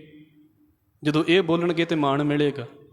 ਤੋ ਰੱਬ ਦੀ ਕਰਨੀ ਵੇਖੋ, ਕਹਿੰਦੇ ਵੀ ਭਾਈ ਵੀਰ ਸਿੰਘ ਹੋਣੀ ਦਿੱਲੀ ਟਿਕੇ ਹੋਏ ਸੀ ਅਤੇ ਸੋਭਾ ਸਿੰਘ ਵੀ ਉੱਥੇ ਆ ਗਿਆ। ਅਤੇ ਉਹਨੇ ਜਦੋਂ ਉਹ ਜਿਹੜੀ ਰਸਮ ਹੋਣੀ ਸੀ, ਜਿੱਦਾਂ ਕਿਤਾਬਾਂ ਦੀ ਹੁੰਦੀ ਹੈ ਇੱਦਾਂ ਫੋਟੋਆਂ ਦੀ ਵੀ ਹੁੰਦੀ ਹੈ, ਉਹ ਜਦੋਂ ਫੋਟੋ ਤੋਂ ਪਰਦਾ ਹਟਾਇਆ ਨਾ, ਅਤੇ ਕਹਿੰਦੇ ਭਾਈ ਵੀਰ ਸਿੰਘ ਨੇ ਗੁਰੂ ਨਾਨਕ ਸਾਹਿਬ ਮਹਾਰਾਜ ਦੀ ਫੋਟੋ ਵੱਲ ਵੇਖ ਕੇ ਅਤੇ ਅੱਖਾਂ ਪਿੱਛੇ ਕਰ ਲਈਆਂ ਵੀ ਗੁਰੂ ਨਾਨਕ ਇੱਦਾਂ ਦਾ ਤਾਂ ਨਹੀਂ ਹੋ ਸਕਦਾ, ਵੀ ਜਿਹੜੀ ਫੋਟੋ ਤੂੰ ਬਣਾਤੀ ਹੈ ਗੁਰੂ ਨਾਨਕ ਦੀ ਫੋਟੋ ਤਾਂ ਬਿਲਕੁਲ ਵੀ ਨਹੀਂ ਲੱਗਦੀ। ਔਰ ਉਹ ਉਹਨਾਂ ਨੇ ਲਿਖਿਆ ਹੈ, ਉਹ ਕਹਿੰਦੇ ਵੀ ਸੋਭਾ ਸਿੰਘ ਨੂੰ ਬੜਾ ਗੁੱਸਾ ਆਇਆ ਇਸ ਗੱਲ ਦੇ ਉੱਤੇ। ਉਹ ਭਾਈ ਵੀਰ ਸਿੰਘ ਨੂੰ ਬੜਾ ਬੁਰਾ ਵੀ ਬੋਲ ਕੇ ਗਿਆ ਵੀ ਇਹਨੂੰ ਬੰਦੇ ਨੂੰ ਕੀ ਪਤਾ ਵੀ ਆਰਟ ਕੀ ਚੀਜ਼ ਹੁੰਦਾ, ਬੜਾ ਕੁਝ ਬੋਲ ਕੇ ਗਿਆ। ਭਾਈ ਵੀਰ ਸਿੰਘ ਨੇ ਉਹ ਫੋਟੋ ਜਿਹੜੀ ਸੀ ਉਹ ਮੰਨੀ ਨਹੀਂ ਵੀ ਤੂੰ ਫੋਟੋ ਚੰਗੀ ਨਹੀਂ ਬਣਾਈ। ਔਰ ਵੇਖ ਲਓ, ਸੁਣਨ ਨੂੰ ਥੋੜ੍ਹਾ ਜਿਹਾ ਬੁਰਾ ਲੱਗ ਸਕਦਾ ਹੈ, ਤੁਸੀਂ ਧਿਆਨ ਦੇ ਨਾਲ ਬਾਬੇ ਦੀਆਂ ਫੋਟੋਆਂ ਵੇਖੋਗੇ ਨਾ, ਅਤੇ ਬਾਬੇ ਦੇ ਬੁੱਲ ਕਿਸੇ ਹੋਰ ਤਰੀਕੇ ਦੇ, ਦਾੜਾ ਕਿਸੇ ਹੋਰ ਤਰੀਕੇ ਦਾ, ਪੱਗ ਬਾਬੇ ਦੀ ਕਿਸੇ ਹੋਰ ਤਰੀਕੇ ਦੀ, ਵੇਖਣ ਨੂੰ ਲੱਗਦਾ ਹੀ ਨਹੀਂ ਵੀ ਧਾਰਮਿਕ ਹਸਤੀ ਵਾਲਾ ਕੋਈ ਬੰਦਾ ਹੋਵੇ। ਮੈਂ ਇਹਨੂੰ ਇਹ ਨਾ ਸੋਚਿਓ ਵੀ ਮੈਂ ਤੁਹਾਡੀ ਸ਼ਰਧਾ ਖਤਮ ਕਰਦਾ ਪਿਆ ਹਾਂ, ਪਰ ਫੋਟੋਆਂ ਤੋਂ ਵੀ ਉੱਤੇ ਉੱਠ ਕੇ ਸਾਨੂੰ ਆਉਣਾ ਪੈਣਾ ਹੈ। ਅਸਲ ਦੇ ਵਿੱਚ ਸਾਨੂੰ ਜਾਣਕਾਰੀ ਸ਼ਬਦ ਨੇ ਦੇਣੀ ਹੈ ਗੁਰੂ ਨਾਨਕ ਸਾਹਿਬ ਦੇ ਬਾਰੇ, ਅਤੇ ਉਹਨਾਂ ਨੇ ਤਾਂ ਬੜਾ ਕੁਝ ਬੋਲਿਆ ਹੈ। ਤੁਸੀਂ ਜੇ ਪੜ੍ਹਨਾ ਹੋਵੇਗਾ ਤਾਂ ਪੜ੍ਹ ਸਕਦੇ ਜੇ, ਸ਼ਾਇਦ ਆਰਟ ਤੋਂ ਬੰਦਗੀ ਤੱਕ ਕਿਤਾਬ ਹੈ, ਉਹਦੇ ਵਿੱਚ ਇਹਦਾ ਜ਼ਿਕਰ ਆਉਂਦਾ ਵੀ ਗੁਰੂ ਨਾਨਕ ਸਾਹਿਬ ਮਹਾਰਾਜ ਦੀ ਫੋਟੋ ਬਣਾਉਣ ਦੇ ਲਈ ਉਹਨੇ ਕਿੱਥੋਂ ਕਿੱਥੋਂ ਚੀਜ਼ਾਂ ਚੁੱਕੀਆਂ ਨੇ। ਸਾਰਾ ਕੁਝ ਇੰਨੀ ਖੁੱਲ੍ਹ ਨਹੀਂ ਹੈ ਸਾਡੇ ਵਿੱਚ ਇੱਦਾਂ ਬੋਲਣ ਦੀ। ਔਰ ਭਾਈ ਕਾਹਨ ਸਿੰਘ ਨਾਭਾ ਨੂੰ ਪੜ੍ਹ ਕੇ ਵੇਖ ਲਓ, ਉਹ ਕਹਿੰਦੇ ਸਾਡਿਆਂ ਨੇ ਇੱਦਾਂ ਫੋਟੋਆਂ ਬਣਾਈਆਂ ਹੁੰਦੀਆਂ ਨੇ ਗੁਰੂ ਸਾਹਿਬ ਦੀਆਂ ਵੀ ਜਿਹੜਾ ਹੈ ਉਹ ਗੁਰੂ ਨਾਨਕ ਸਾਹਿਬ ਮਹਾਰਾਜ ਦੀ ਉਮਰ ਦਾ ਵੀ ਲਿਹਾਜ਼ ਨਹੀਂ ਕੀਤਾ ਕਿਸੇ ਵੇਲੇ। 'ਤੇ ਮਹਾਰਾਜ ਕਿਸੇ ਦੇਸ਼ ਦੇ ਵਿੱਚ ਕਿਸੇ ਉਮਰ ਦੇ ਵਿੱਚ ਪਹੁੰਚੇ ਨੇ, ਉੱਥੇ ਉਮਰ ਦਾ ਪਾਸਾ ਹੀ ਮਾਈਨਸ ਕਰ ਦਿੱਤਾ। ਦੂਜੇ ਨੰਬਰ ਦੇ ਉੱਤੇ ਉਹ ਕਹਿੰਦੇ ਵੀ ਮਹਾਰਾਜ ਦੀ ਫੋਟੋ ਦੇ ਲਾਗੇ ਜਿਹੜਾ ਨਾ ਉਹ ਪਿੰਜਰਾ ਬਣਾ ਤਾ, ਅਤੇ ਪਿੰਜਰੇ 'ਚ ਤੋਤਾ ਪਾ ਤਾ, ਵੀ ਜਿੱਦਾਂ ਗੁਰੂ ਸਾਹਿਬ ਤੋਤਾ ਰੱਖਦੇ ਹੁੰਦੇ ਸੀ ਪਿੰਜਰੇ 'ਚ ਪਾ ਕੇ। ਉਹ ਇੱਦਾਂ ਦੀ ਖੇਡ ਬਣਾ ਦਿੱਤੀ। ਫੋਟੋ ਦਾ ਆਪਣਾ ਮਾਈਂਡ ਹੈ, ਉਹਨੇ ਆਰਟਿਸਟ ਨੇ ਆਪਣੇ ਤਰੀਕੇ ਨਾਲ ਸੋਚ ਲਿਆ। ਇੱਦਾਂ ਦੀਆਂ ਮੂਰਤਾਂ ਮੰਨ ਲਓ ਜੇ ਭਲਾ ਗੁਰਦੁਆਰਾ ਸਾਹਿਬਾਨ ਦੇ ਵਿੱਚ ਲੱਗ ਜਾਣ ਅਤੇ ਗੁਰੂ ਗ੍ਰੰਥ ਸਾਹਿਬ ਜੀ 'ਤੇ ਗੱਲ ਹੀ ਨਾ ਹੋਵੇ, ਤਾਂ ਅਸੀਂ ਕੀ ਸਿੱਖ ਕੇ ਜਾਵਾਂਗੇ? ਇਕੱਲੀਆਂ ਫੋਟੋਆਂ ਨਾਲ ਤਾਂ ਗੱਲ ਨਹੀਂ ਬਣਨੀ। ਅਤੇ ਮੈਂ ਇਸ ਕਰਕੇ ਕਹਿ ਰਿਹਾ ਹਾਂ ਭਾਈ, ਸ਼ਬਦ ਦਾ ਧਿਆਨ, ਫੋਟੋ ਵੱਲ ਧਿਆਨ ਲਾਈ ਵੀ ਜਾਵਾਂਗੇ, ਫੋਟੋ ਬੰਤ ਨੂੰ ਕੀ ਦੇ ਦੇਵੇਗੀ ਸਾਨੂੰ? ਚਲੋ ਜੀ, ਮੈਂ ਫੋਟੋ ਵੇਖੀ ਗਿਆ ਜੀ, ਵੇਖੀ ਗਿਆ, 3 ਸਾਲ ਵੇਖੀ ਜਾਓ ਫੋਟੋ, ਕੀ ਸਿੱਖਿਆ ਫੋਟੋ ਦੇ ਕੋਲੋਂ? ਵੇਖਣਾ ਹੀ ਸਿੱਖਿਆ ਹੈ, ਇਹਦੇ ਤੋਂ ਵੱਧ ਕੁਝ ਨਹੀਂ ਸਿੱਖ ਪਾਉਂਦੇ। ਪਰ ਜੇ 3 ਸਾਲ ਨਿੱਠ ਕੇ ਕਿਤੇ ਗੁਰਬਾਣੀ ਦਾ ਅਧਿਐਨ ਕਰ ਲਿਆ ਨਾ, ਬੜਾ ਕੁਝ ਜ਼ਿੰਦਗੀ ਦੇ ਵਿੱਚ ਆ ਜਾਵੇਗਾ। ਔਰ ਇਸੇ ਕਰਕੇ ਮੈਂ ਬੇਨਤੀ ਕਰਦਾ ਹਾਂ, ਫੋਟੋਆਂ ਤੋਂ ਆਪਣੇ ਆਪ ਨੂੰ ਹਟਾ ਕੇ ਅਤੇ ਪੋਥੀਆਂ ਵੱਲ ਲੈ ਕੇ ਆਓ। ਪੋਥੀਆਂ ਦਾ ਸਤਿਕਾਰ ਇੰਨਾ ਕਰੋ, ਇੰਨਾ ਕਿ ਸਾਡੇ ਘਰ ਦੇ ਵਿੱਚ, ਭਾਈ ਗੁਰਦਾਸ ਸਾਹਿਬ ਕਹਿੰਦੇ ਜਿੱਦਾਂ ਰਿਸ਼ਤੇਦਾਰਾਂ ਨੂੰ ਬਾਕੀ ਚੀਜ਼ਾਂ ਵਿਖਾਉਂਦੇ ਜੇ ਨਾ, ਵੀ ਆਹ ਵੇਖੋ ਜੀ ਮੇਰੇ ਘਰ ਦੇ ਵਿੱਚ ਆਹ ਚੀਜ਼ ਨਵੀਂ ਆ ਗਈ ਹੈ, ਆ ਕੁਝ ਨਵਾਂ ਆ ਗਿਆ, ਕਹਿੰਦੇ ਇੱਦਾਂ ਪੋਥੀਆਂ ਲੈ ਕੇ ਵਿਖਾਇਆ ਕਰੋ ਰਿਸ਼ਤੇਦਾਰਾਂ ਨੂੰ। ਤੈਸੇ ਗੁਰਬਾਣੀ ਲਿਖ ਪੋਥੀ ਬਾਂਧ ਰਾਖੀਅਤ, ਮਿਲ ਗੁਰਸਿੱਖ ਪੜ੍ਹ ਸੁਣ ਲਿਵ ਲਾਈਏ। ਹੁਣ ਤੇ ਵੇਖੋ ਪ੍ਰਿੰਟਿੰਗ ਦੇ ਵਿੱਚ ਮਿਲ ਜਾਂਦੀਆਂ ਨੇ, ਪਹਿਲਾਂ ਤੇ ਗੁਰਸਿੱਖ ਹੱਥਾਂ ਦੇ ਨਾਲ ਪੋਥੀਆਂ ਲਿਖਦੇ ਹੁੰਦੇ ਸੀ, ਹੁਣ ਤੇ ਕਿੱਡਾ ਸੌਖਾ ਕੰਮ ਹੈ, ਤੁਸੀਂ ਸੀਸਗੰਜ ਸਾਹਿਬ ਜਾਓ। ਔਰ ਮੇਰੀ ਇਹ ਪਰਸਨਲ ਥਿੰਕਿੰਗ ਹੈ, ਅਜੇ ਵਾਹਿਗੁਰੂ ਨੇ, ਕਿਉਂਕਿ ਮੈਨੂੰ ਸਮਾਂ ਨਹੀਂ ਇੰਨਾ ਮਿਲਦਾ ਇਸ ਪਾਸੇ ਤੋਂ, ਅਤੇ ਮੇਰੀ ਕੋਸ਼ਿਸ਼ ਇਹ ਹੁੰਦੀ ਹੈ ਵੀ ਜਿੱਦਾਂ ਥੋੜ੍ਹੇ ਦਿਨਾਂ ਤੋਂ ਮੇਰੇ ਮਨ ਦੇ ਵਿੱਚ ਖਿਆਲ ਹੈ, ਸਾਡੀ ਕੈਲੀਗ੍ਰਾਫੀ ਬੜੀ ਸੋਹਣੀ ਹੋਣੀ ਚਾਹੀਦੀ ਹੈ, ਔਰ ਸਾਨੂੰ ਮਾਣ ਹੋਣਾ ਚਾਹੀਦਾ ਵੀ ਆਪਣਾ ਹੱਥ ਲਿਖਤ ਬੰਦੇ ਦਾ ਗੁਟਕਾ ਸਾਹਿਬ ਹੋਵੇ ਅਤੇ ਬੰਦਾ ਉਹਦੇ ਤੋਂ ਨਿਤਨੇਮ ਕਰਦਾ ਹੋਵੇ। ਆ ਮੈਂ ਆਪਣੇ ਹੱਥੀਂ ਲਿਖਿਆ ਹੈ, ਔਰ ਸਾਡਿਆਂ ਨੂੰ ਇੰਝ ਲੱਗਦਾ ਨਾ ਵੀ ਇਹ ਚੀਜ਼ਾਂ ਬੜੀਆਂ ਔਖੀਆਂ ਨੇ, ਬੱਚਿਆਂ ਨੂੰ ਪੰਜਾਬੀ ਸਿਖਾਉਣੀ ਹੈ, ਨਾਲੇ ਉਹਨਾਂ ਨੂੰ ਗੁਰਬਾਣੀ ਦਾ ਲਿਖਣ ਦੇ ਦਿਓ ਵੀ ਭਾਈ ਤੂੰ ਲਿਖਣਾ ਹੈ, ਇੱਕ ਸ਼ਬਦ ਰੋਜ਼ ਦਾ ਲਿਖ, ਮਾਤਰਾ ਦਾ ਧਿਆਨ ਰੱਖ ਕੇ ਲਿਖ, ਉਹਨੂੰ ਗੁਰਬਾਣੀ ਲਿਖਣੀ ਵੀ ਆ ਜਾਵੇਗੀ, ਇਕੱਲੀ ਪੜ੍ਹਨੀ ਹੀ ਨਹੀਂ ਆਵੇਗੀ, ਗੁਰਬਾਣੀ ਲਿਖਣੀ ਵੀ ਆ ਜਾਵੇਗੀ। ਲਿਖਦਾ ਲਿਖਦਾ ਫਿਰ ਕੀ ਕਰੇਗਾ, ਉਹਨੂੰ ਹੌਲੀ ਹੌਲੀ ਬਾਣੀ ਯਾਦ ਵੀ ਹੋ ਜਾਵੇਗੀ। ਅਤੇ ਮੈਂ ਇਸ ਕਰਕੇ ਕਹਿੰਦਾ ਵੀ ਘੱਟੋ ਘੱਟ 13-14 ਸਾਲ ਤੋਂ ਛੋਟੀ ਉਮਰ ਦੇ ਬੱਚੇ ਦੇ ਕੋਲੋਂ ਜ਼ਿੰਦਗੀ 'ਚ ਇੱਕ ਵਾਰ ਚੰਗੀ ਨੋਟਬੁੱਕ ਦੇ ਉੱਤੇ ਜਪਜੀ ਸਾਹਿਬ ਲਿਖਵਾ ਲੈਣਾ ਚਾਹੀਦਾ ਹੈ ਵੀ ਕੱਲ੍ਹ ਨੂੰ ਜਦੋਂ ਵੱਡੀ ਉਮਰ ਦੇ ਵਿੱਚ ਜਾਵੇਗਾ ਨਾ ਅਤੇ ਵਾਪਸ ਆਪਣੀਆਂ ਪੁਰਾਣੀਆਂ ਪੋਥੀਆਂ ਵੇਖੇਗਾ ਨਾ, ਫਿਰ ਉਹਨੂੰ ਚੇਤਾ ਆਵੇਗਾ ਵੀ ਆਹ ਮੈਂ ਬਚਪਨ ਦੇ ਵਿੱਚ ਕਰ ਚੁੱਕਾ। ਫਿਰ ਵੇਖਿਓ ਕਿੰਨਾ ਮਾਣ ਮਹਿਸੂਸ ਹੁੰਦਾ ਵੀ ਮੈਂ ਕੀ ਕਰਦਾ ਰਿਹਾ ਹਾਂ ਬਚਪਨ ਦੇ ਵਿੱਚ। ਜੇ ਕਿਸੇ ਦੂਜੇ ਪਾਸੇ ਤੁਰ ਵੀ ਪਿਆ ਹੋਵੇਗਾ ਨਾ, ਵਾਪਸ ਉੱਥੇ ਮੁੜਨ ਦੀ ਕੋਸ਼ਿਸ਼ ਕਰੇਗਾ ਵੀ ਮੈਂ ਇੱਥੇ ਮੁੜਨਾ ਹੈ। ਤੈਸੇ ਗੁਰਬਾਣੀ ਲਿਖ ਪੋਥੀ ਬੰਦ ਰਾਖੀਅਤ, ਮਿਲ ਗੁਰਸਿੱਖ ਪੜ੍ਹ ਸੁਣ ਲਿਵ ਲਾਈਏ। ਪੋਥੀਆਂ ਲਿਖ ਕੇ ਸਾਡੇ ਘਰ ਦੇ ਵਿੱਚ ਪਈਆਂ ਹੋਣ। ਧਿਆਨ ਇਸੇ ਚੀਜ਼ ਨੂੰ ਕਿਹਾ ਜਾਂਦਾ ਹੈ, ਹੋਰ ਕੀ ਧਿਆਨ ਹੈ? ਧਿਆਨ ਨਹੀਂ ਤੇ ਜਪਜੀ ਸਾਹਿਬ ਯਾਦ ਨਹੀਂ ਹੋਵੇਗਾ, ਧਿਆਨ ਨਹੀਂ ਹੈ ਮੱਥਾ ਤੇ ਟੇਕਿਆ ਹੀ ਜਾਵੇਗਾ, ਧਿਆਨ ਨਹੀਂ ਹੈ ਪ੍ਰਸ਼ਾਦ ਖਾਧਾ ਹੀ ਜਾਵੇਗਾ, ਧਿਆਨ ਨਹੀਂ ਹੈ ਤੇ ਸ਼ਬਦ ਨਹੀਂ ਸੁਣਿਆ ਜਾਵੇਗਾ। ਇਸ ਕਰਕੇ ਭਾਈ ਗੁਰਦਾਸ ਸਾਹਿਬ ਕੀ ਕਹਿ ਰਹੇ ਨੇ, ਗੁਰਮੂਰਤ ਕਰ ਧਿਆਨ। ਭਾਈ ਗੁਰੂ ਦੀ ਹਸਤੀ ਦੇ ਵੱਲ ਧਿਆਨ ਦੇ, ਸਦਾ ਹਜ਼ੂਰ ਹੈ, ਸਦਾ ਹੀ ਸਤਿਗੁਰੂ ਇੱਥੇ ਅੰਗ ਸੰਗ ਹੈ। ਮੈਂ ਸਿਰਫ ਇਸ ਪੰਕਤੀ ਦੇ ਉੱਤੇ ਜ਼ਿਆਦਾ ਧਿਆਨ ਦੇਣ ਦੀ ਕੋਸ਼ਿਸ਼ ਕੀਤੀ ਹੈ ਵੀ ਸਾਡਾ ਹਾਲ ਜਿਹੜਾ ਹੈ ਨਾ ਉਹ ਇਹ ਹੋ ਗਿਆ ਹੈ, ਸਾਨੂੰ ਇੰਝ ਲੱਗਣ ਲੱਗ ਪਿਆ ਵੀ ਸਾਨੂੰ ਨਿਤਨੇਮ ਕਰਨ ਦੀ ਲੋੜ ਨਹੀਂ ਹੈ, ਬਸ ਮੱਥਾ ਟੇਕ ਲਓ ਮੂਰਤ ਦੇ ਅੱਗੇ ਅਤੇ ਬਸ ਜੀ ਆਪਾਂ ਸੁਰਖਰੂ ਹੋ ਗਏ, ਆਪਣੀ ਖੇਡ ਮੁੱਕ ਗਈ ਹੈ। ਇੱਦਾਂ ਨਹੀਂ ਹੁੰਦਾ। ਫੋਟੋਆਂ ਇਤਿਹਾਸ ਦੀਆਂ, ਜਿਹੜੀਆਂ ਮੈਂ ਪਹਿਲਾਂ ਵੀ ਇੱਕ ਗੱਲ ਕੀਤੀ ਹੈ, ਇਤਿਹਾਸ ਦੀ ਫੋਟੋ ਵੇਖ ਕੇ ਨਾ ਸਾਨੂੰ ਕੁਝ ਇਤਿਹਾਸ ਚੇਤੇ ਆ ਜਾਂਦਾ ਵੀ ਆਹ ਗੱਲ ਇੱਦਾਂ ਬੋਲੀ ਗਈ ਹੈ, ਪਰ ਸਿਧਾਂਤ ਇਹੀ ਹੈ, ਸਾਡਾ ਪ੍ਰਿੰਸੀਪਲ ਇਹੀ ਹੈ ਕਿ ਭਾਈ ਸ਼ਬਦ ਨੂੰ ਸੁਣੋ। ਕਿੰਨਾ ਸ਼ਬਦ ਸੁਣਦੇ ਜੇ, ਜਿੰਨਾ ਸ਼ਬਦ ਸੁਣ ਲਿਆ ਓਨੇ ਤੁਸੀਂ ਧਿਆਨੀ। ਅਤੇ ਮੈਂ ਇਹ ਵੀ ਗੱਲ ਕਹਿ ਦੇਵਾਂ, ਤੁਹਾਡੇ ਵਿੱਚੋਂ ਫਿਰ ਉਹੀ ਗੱਲ ਹੈ ਕਿ ਰੋਜ਼ ਆਉਣ ਵਾਲੇ ਨੇ, ਤੁਸੀਂ ਜੇ ਧਿਆਨ ਲਾਉਂਦੇ ਜੇ ਤਾਂ ਗੱਲਾਂ ਵੀ ਪਤਾ ਲੱਗਦੀਆਂ ਨੇ, ਜੇ ਧਿਆਨ ਹੀ ਨਹੀਂ ਲਾਵੋਗੇ ਤਾਂ ਕੀ ਗੱਲਾਂ ਪਤਾ ਲੱਗਣਗੀਆਂ।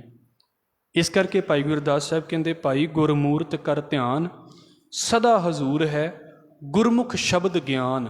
ਉਹ ਹਰ ਵੇਲੇ ਤੇਰੇ ਅੰਗ ਸੰਗ ਹੈ, ਪਰ ਗੁਰਮੁਖ ਸ਼ਬਦ ਗਿਆਨ, ਜਿਨ੍ਹਾਂ ਬੰਦਿਆਂ ਨੂੰ ਸ਼ਬਦ ਦੇ ਦੁਆਰਾ ਇਹ ਗਿਆਨ ਹਾਸਲ ਹੋਇਆ ਹੈ, ਸ਼ਬਦ ਦਾ ਧਿਆਨ। ਕਈ ਵੇਖੋ ਇੱਦਾਂ ਦੀ ਸਾਧਨਾ ਕਰਾਉਂਦੇ ਨੇ ਵੀ ਜਦੋਂ ਤੁਸੀਂ ਬੈਠਣਾ ਹੈ ਚੌਕੜੀ ਮਾਰ ਕੇ ਧਿਆਨ ਲਗਾਉਣਾ ਹੈ, ਅਤੇ ਬਹੁਤਿਆਂ ਦਾ ਸਵਾਲ ਇਹ ਹੁੰਦਾ ਵੀ ਜੀ ਧਿਆਨ ਲਾਈਏ ਕਿਹੜੀ ਚੀਜ਼ ਦੇ ਵੱਲ। ਜਿਨ੍ਹਾਂ ਨੂੰ ਧਿਆਨ ਲਾਉਣ ਦੀ ਆਦਤ ਹੈ ਨਾ ਵੀ ਚਲੋ ਚੌਕੜੀ ਮਾਰ ਕੇ ਕਿਤੇ ਧਿਆਨ ਲਗਾਉਂਦੇ ਨੇ, ਅਤੇ ਧਿਆਨ ਲਗਾਈਏ ਕਿਹੜੀ ਚੀਜ਼ ਦੇ ਵੱਲ। ਉਹ ਫਿਰ ਉਹ ਆਪਣੇ ਬਾਬੇ ਦੇ ਧਿਆਨ ਦੇ ਵਿੱਚ ਜੁੜ ਜਾਂਦੇ ਨੇ ਵੀ ਬਾਬੇ ਦਾ ਧਿਆਨ ਲਾਓ, ਵੀ ਬਾਬੇ ਦੀ ਫੋਟੋ ਅੱਖਾਂ ਅੱਗੇ ਘੁੰਮਦੀ ਹੋਵੇ, ਅੱਖਾਂ ਖੁੱਲ੍ਹੀਆਂ ਹੋਣ ਬੰਦ ਹੋਣ, ਬਸ ਬਾਬੇ ਦਾ ਧਿਆਨ ਕਰੀ ਜਾਓ। ਕੀ ਹੋਵੇਗਾ ਇੱਦਾਂ ਦਾ ਧਿਆਨ ਲਾਇਆ? ਅਕਸਰ ਤਾਂ ਸਰੀਰ ਦਾ ਹੀ ਧਿਆਨ ਹੈ ਨਾ। ਰੱਬ ਨਾ ਕਰੇ, ਇਹਨੂੰ ਬੁਰਾ ਨਾ ਮਨਾਇਓ, ਕੱਲ੍ਹ ਨੂੰ ਬਾਬਾ ਚੜ੍ਹਾਈ ਕਰ ਗਿਆ, ਫਿਰ ਨਵੇਂ ਬਾਬੇ ਦਾ ਧਿਆਨ ਲਾਵਾਂਗੇ। ਪਹਿਲਾਂ 5 ਸਾਲ ਇੱਕ ਦੇ ਉੱਤੇ ਪ੍ਰੈਕਟਿਸ ਕੀਤੀ ਵੀ ਇਹਦੇ ਉੱਤੇ ਧਿਆਨ ਲਾਉਣਾ, ਤਾਂ ਬਾਅਦ 'ਚ ਉਹਨਾਂ ਕਹਿਤਾ ਜੀ ਤੁਹਾਡਾ ਤਾਂ ਬਾਬਾ ਬਦਲ ਗਿਆ, ਹੁਣ ਬਾਬਾ ਬਦਲਣਾ ਹੈ, ਹੁਣ ਧਿਆਨ ਫਿਰ ਬਦਲੋ। ਅਤੇ ਫਿਰ ਇੱਦਾਂ ਨਹੀਂ ਹੁੰਦਾ ਕਿ ਜਿਹਦੇ ਉੱਤੇ 5 ਸਾਲ ਪ੍ਰੈਕਟਿਸ ਕੀਤੀ ਸੀ ਅਤੇ ਉਹ ਇੱਕੋ ਦਮ ਹੀ ਹਟ ਜਾਵੇਗਾ, ਉਹਨੂੰ ਹਟਾਉਣ ਲਈ ਵੀ 5 ਸਾਲ ਚਾਹੀਦੇ ਨੇ ਫਿਰ। ਅਤੇ ਰੱਬ ਨਾ ਕਰੇ ਜਿਹਨੂੰ ਹਟਾਉਣ ਲਈ 5 ਸਾਲ ਆਏ, ਜੇ ਉਹਨਾਂ 5 ਸਾਲਾਂ ਬਾਅਦ ਅਗਲਾ ਬਦਲ ਗਿਆ ਤਾਂ ਫਿਰ ਕੀ ਕਰਾਂਗੇ? ਇੱਕ ਗੱਲ ਬੋਲੀ ਜਾਂਦੀ ਹੁੰਦੀ ਸੀ ਨਾ, ਉਹ ਇੱਕ ਬੀਬੀ ਸੀ ਅਤੇ ਉਹ ਕਿਸੇ ਬਾਬੇ ਦੇ ਕੋਲ ਗਈ, ਕਹਿੰਦੀ ਵੀ ਬਾਬਾ ਜੀ ਤੁਹਾਨੂੰ ਮੈਂ ਆਪਣਾ ਗੁਰੂ ਧਾਰਨ ਕਰਨਾ। ਤਾਂ ਕਹਿੰਦਾ ਵੀ ਕੀ ਗੱਲ ਹੋ ਗਈ? ਕਹਿੰਦੀ ਮੈਂ ਪਹਿਲਾਂ ਜਦੋਂ ਨਿੱਕੀ ਹੁੰਦੀ ਸਾਂ, ਛੋਟੀ ਹੁੰਦੀ ਸਾਂ, ਅਤੇ ਉਦੋਂ ਸਾਡੇ ਇੱਕ ਬਾਬਾ ਜੀ ਹੁੰਦੇ ਸੀ ਅਤੇ ਉਹ ਬਾਬਾ ਜੀ ਚੜ੍ਹਾਈ ਕਰ ਗਏ, ਫਿਰ ਸਾਡੇ ਘਰਦਿਆਂ ਨੇ ਇੱਕ ਹੋਰ ਬਾਬਾ ਬਦਲ ਲਿਆ। ਅਤੇ ਕਹਿੰਦੀ ਫਿਰ ਮੈਂ ਪੇਕੇ ਹੁੰਦੀ ਸਾਂ, ਜਦੋਂ ਵੱਡੀ ਹੋਈ ਫਿਰ ਅਸੀਂ ਦੂਜੇ ਬਾਬਾ ਜੀ ਕੋਲ ਜਾਂਦੇ ਸੀ, ਅਤੇ ਹੁਣ ਮੈਂ ਸਹੁਰੇ ਆ ਗਈ ਹਾਂ, ਅਤੇ ਉਹ ਸਹੁਰੇ ਆਏ ਅਤੇ ਉਹ ਬਾਬਾ ਜੀ ਜਿਹੜੇ ਨੇ ਨਾ ਉਹ ਵੀ ਚੜ੍ਹਾਈ ਕਰ ਗਏ ਨੇ। ਤਾਂ ਕਹਿੰਦਾ ਵੀ ਹੁਣ ਤੂੰ ਮੈਨੂੰ ਮਾਰਨਾ ਹੀ ਹੈ। ਮਤਲਬ ਕਾਰਨ ਕੀ ਹੈ?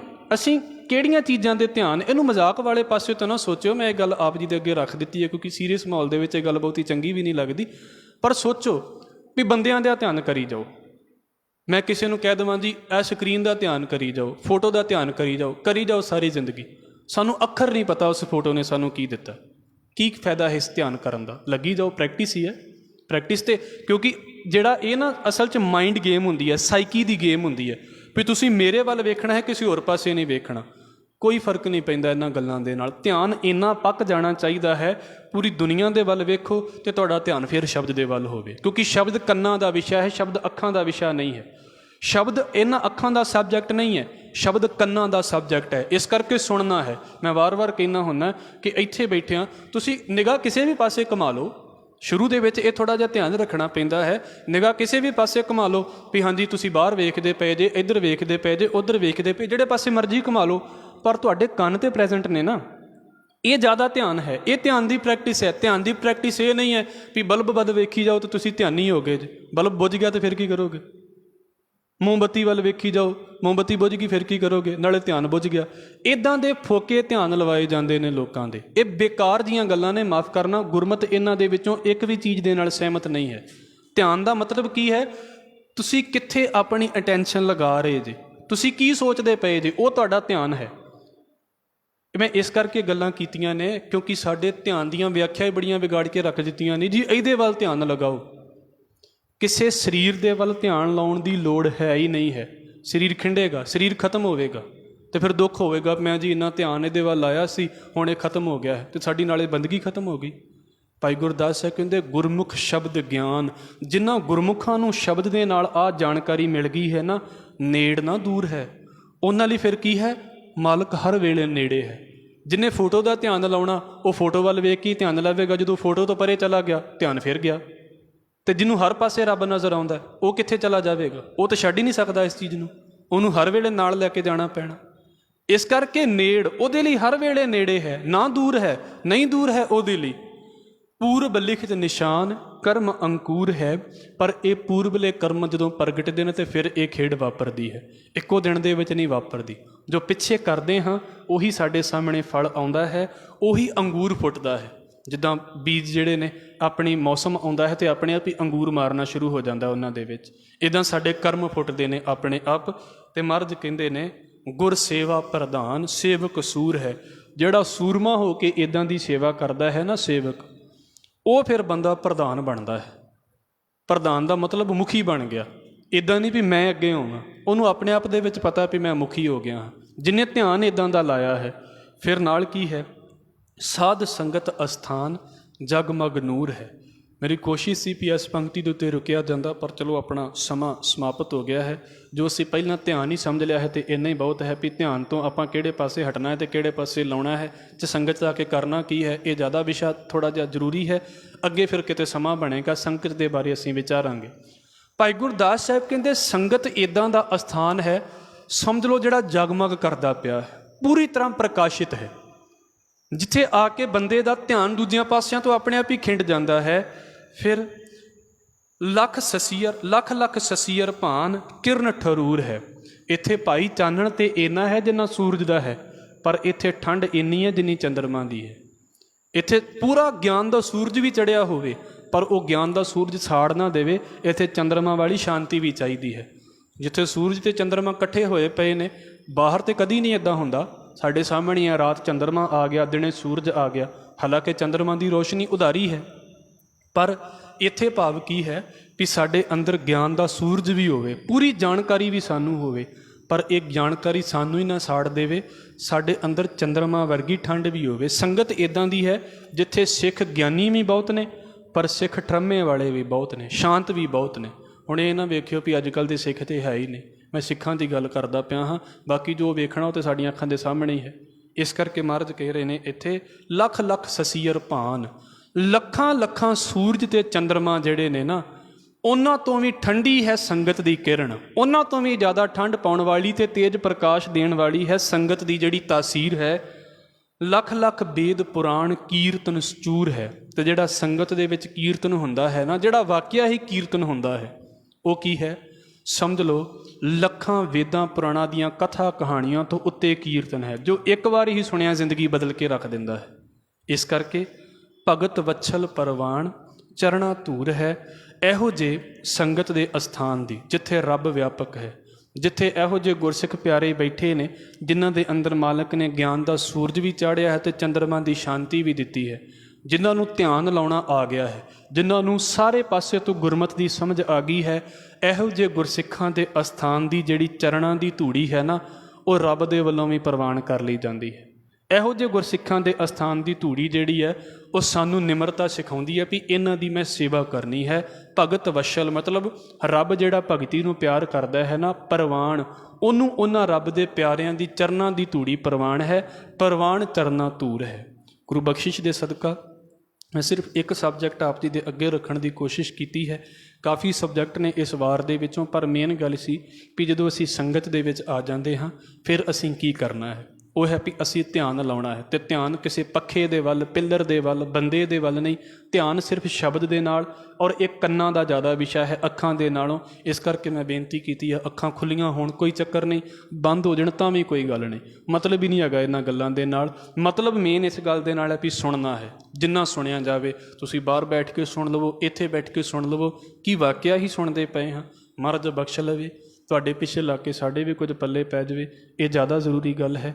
ਦਾਤਾਰ ਜੀ ਕਿਰਪਾ ਕਰਨ। ਫਿਰ ਵੀ ਜੇ ਵਿਸ਼ਾ ਕਿਸੇ ਪਾਸੇ ਤੋਂ ਰਹਿ ਗਿਆ ਹੋਵੇ ਤਾਂ ਆਪ ਜੀ ਨੂੰ ਦੁਬਾਰਾ ਸੁਣ ਲੈਣ ਦੀ ਖੇਚਲ ਕਰ ਲੈਣੀ, ਜਾਂ ਫਿਰ ਵੀ ਜੇ ਕੋਈ ਪ੍ਰੋਬਲਮ ਹੋਵੇ ਤਾਂ ਆਪਾਂ ਵਿਚਾਰ ਸਕਦੇ ਹਾਂ। ਪਰ ਇਹ ਬੜਾ ਬੇਸਿਕ ਹੈ, ਇਹਨੂੰ ਜ਼ਰੂਰ ਸਮਝਣ ਦੀ ਕੋਸ਼ਿਸ਼ ਕਰਿਓ ਜੀ। ਵਾਹਿਗੁਰੂ ਜੀ ਕਾ ਖਾਲਸਾ, ਵਾਹਿਗੁਰੂ ਜੀ ਕੀ ਫਤਿਹ।